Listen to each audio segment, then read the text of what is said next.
nor advice. So I, here in this forum, am lodging a formal allegation of misfeasance against Mr. Shane Carmody, the CEO of CASA. I'm also lodging to both of you senators a formal allegation of misfeasance against Mr. Jonathan Alec, the Executive Manager of Legal International Regulatory Affairs, and finally, an allegation of misfeasance against Mr. Graham Crawford, the Executive Manager of the Aviation Group. Now, my options. I've been out to industry. Industry crowdfunded $50,000 over a short time of me. If I have to go out to industry and seek crowdfunding to hold these people to account, I will do it. However, Senator Susan McDonald and Senator Glen, I have raised those serious allegations against these people. It should not be necessary for me to go out and get equity funding from industry, but I will do so if required.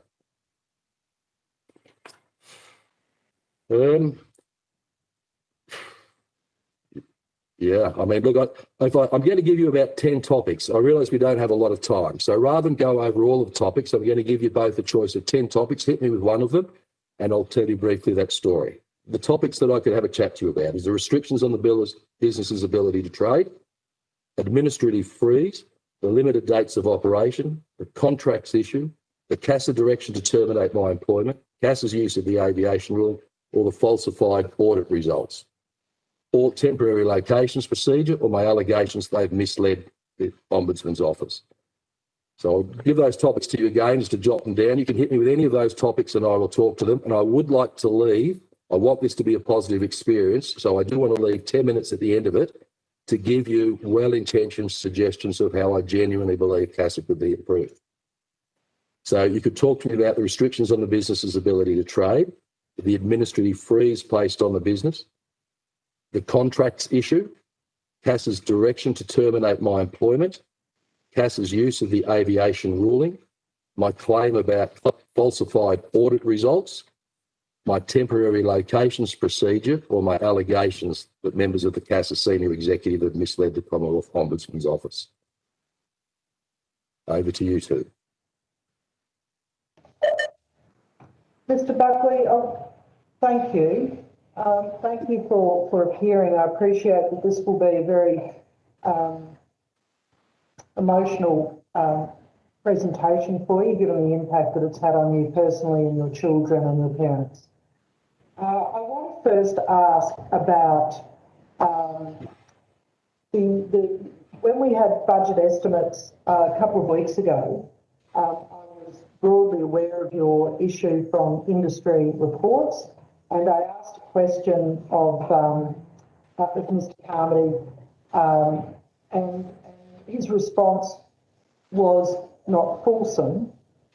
I just want you to respond to that, because I'm just trying to understand. I asked a question of him. He gave me a very narrow answer. Could you comment on what your views are on that? Okay, now on this matter, I don't want to say that he was untruthful. I want to say that he was deliberately misleading. So you asked him the question, had there been any settlement on my matters, and he focused very much on the settlement issue. Now, I have a number of claims against CASA. There's two claims that I have against CASA. I'm going to call it Part A and Part B. Part A of the claim that I want to address first is the claim about everybody outside of my family who's been affected, the staff that have lost their jobs, the businesses that have closed down, the suppliers that have remained unpaid. That's Part A of my claim. And there's another part of the claim against the conduct of CASA, breaches of administrative law, natural justice and procedural fairness. Mr. Carmody was fully aware of that. The only offer that CASA has made to me, and to be honest, I don't recall getting out because I found it so offensive that I only opened the email once. It was a lot less than $5,000. A lot less than $5,000. My recollection is they offered me a total of about $3,500, somewhere in that vicinity.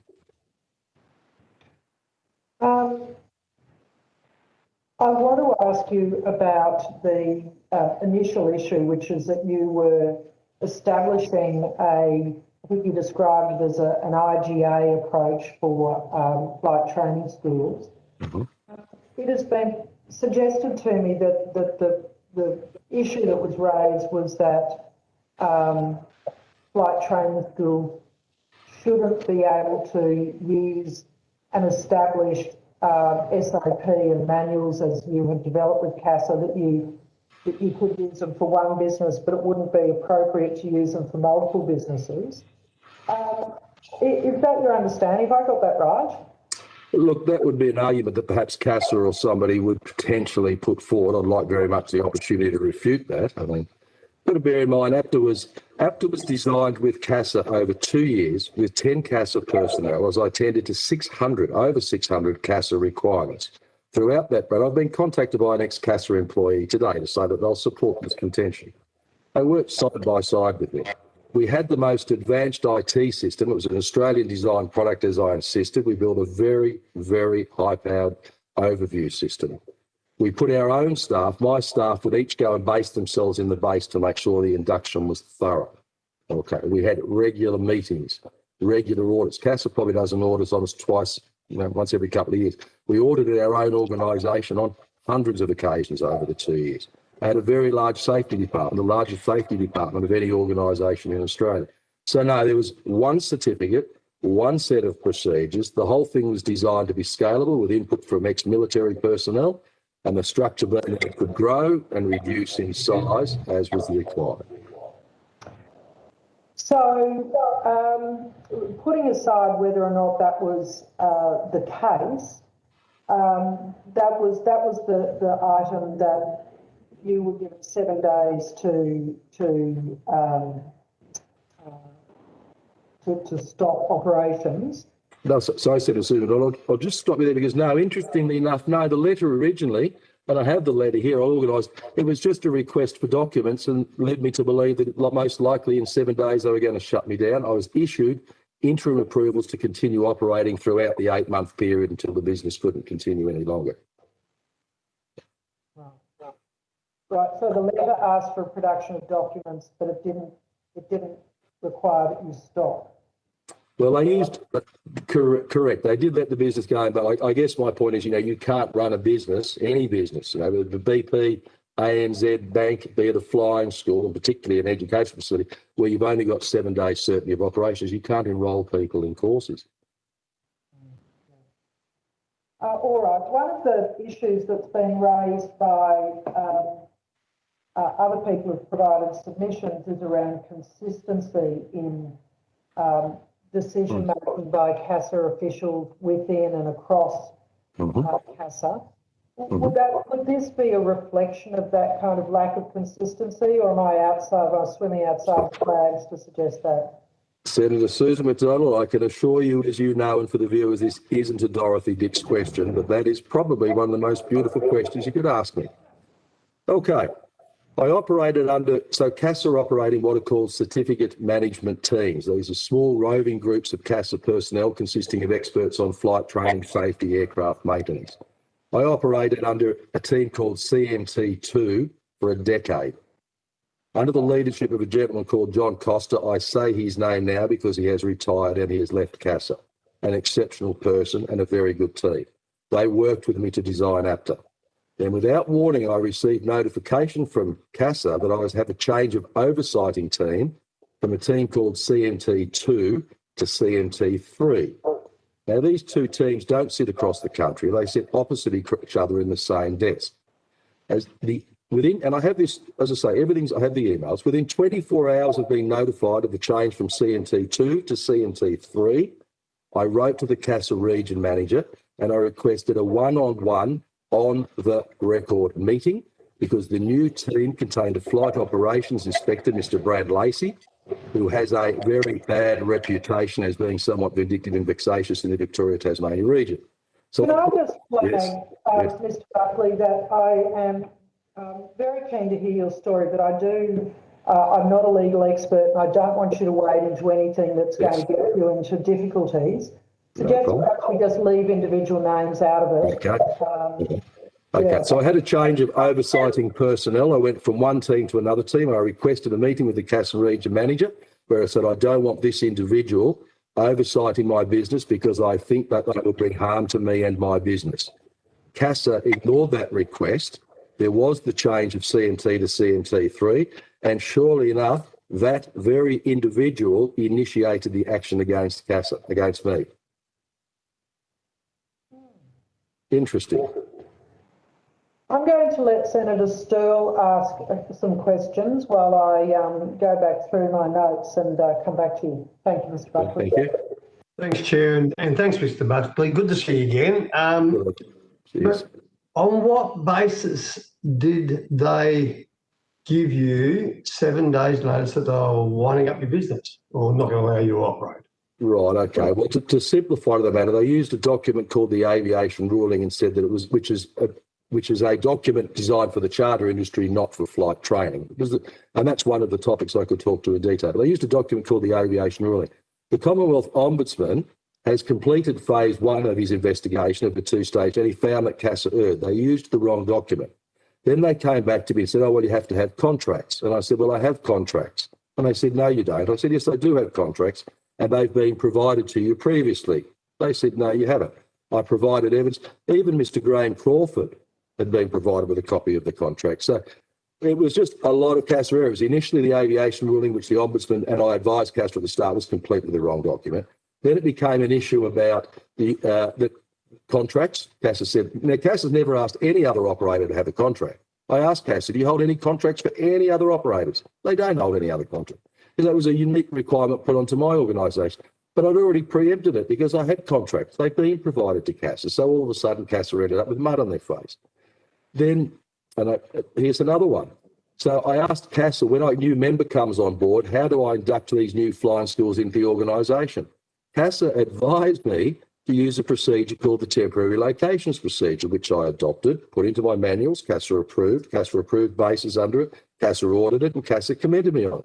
Then when I got the initial notification, they told me that the temporary locations procedure wasn't the approved procedure. It's like, well, you recommended it to me. I put it into my manuals on your recommendation. You audited it. You've approved bases under it.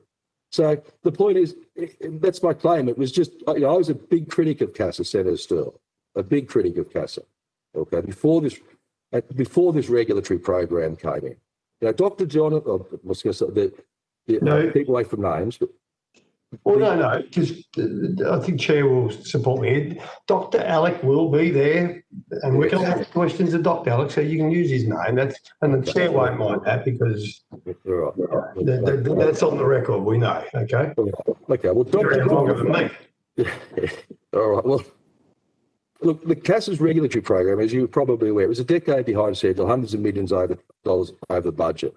Before it was introduced, I argued with CASA at every conference and every opportunity I had, don't bring this in. It'll decimate the Australian-owned sector of the industry. It'll decimate flying schools in country areas. Don't bring it in. What happened? It came in, obviously, and it's had a devastating effect on the industry. So Dr. Alex, he is the man responsible for this program. He is the CASA Executive Manager of Legal, International and Regulatory Affairs. He has been there for many, many years. Many people raise allegations against him, as I said. Yeah. So, Mr. Buckley, I'm really struggling to. So, you sat with CASA. They helped you design it. They said, "Here's the box to work in." You worked within the box. Now, and I understand that you've gone and got financial support from your dear parents. And was that because you said it was because you did have to do redundancies, but I'm trying to get down the path of, was there a legal avenue? Was there a dispute settlement procedure? Was there something to go, hang on, CASA, no, under my rights, I have the ability to put forth my case. Was there not any of that going on? No, well, you'll have the opportunity. Ask Mr. Carmody or Dr. Jonathan Avis, asked to put forward their case in plain English with good intent to try and provide an overview of the reason for their actions. Okay, we'll do that. But let me ask you this then. Did you seek legal advice?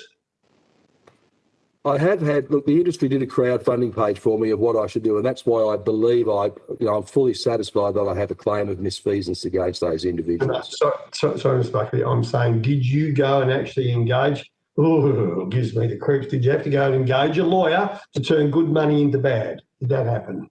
No. Can I ask you why? Why? So just to make sure I understand, so you're asking why I didn't go to a lawyer to pursue this matter until now? Yeah, when it first came up, if you had, I've been around industrial relations a while, and then what they say one thing, what happens in reality is another thing. But did you have contracts with CASA to become the overarching training provider? Well, that was the process that I went through for the 2 years. So that was basically the intent. See, I already had bases operating under me in a somewhat similar format. It was a 2-year ground-up engineering process to actually attend to a deficiency that existed in the industry. Each of the members sought legal advice on the contract, so there's a lot of input into the contracts. But the contracts, in my opinion, CASA can bring up the contracts, but CASA have regulations. And I met every single one of the regulations. They stipulated over 600 procedures. The suite of manuals is wider than I can go on the camera here.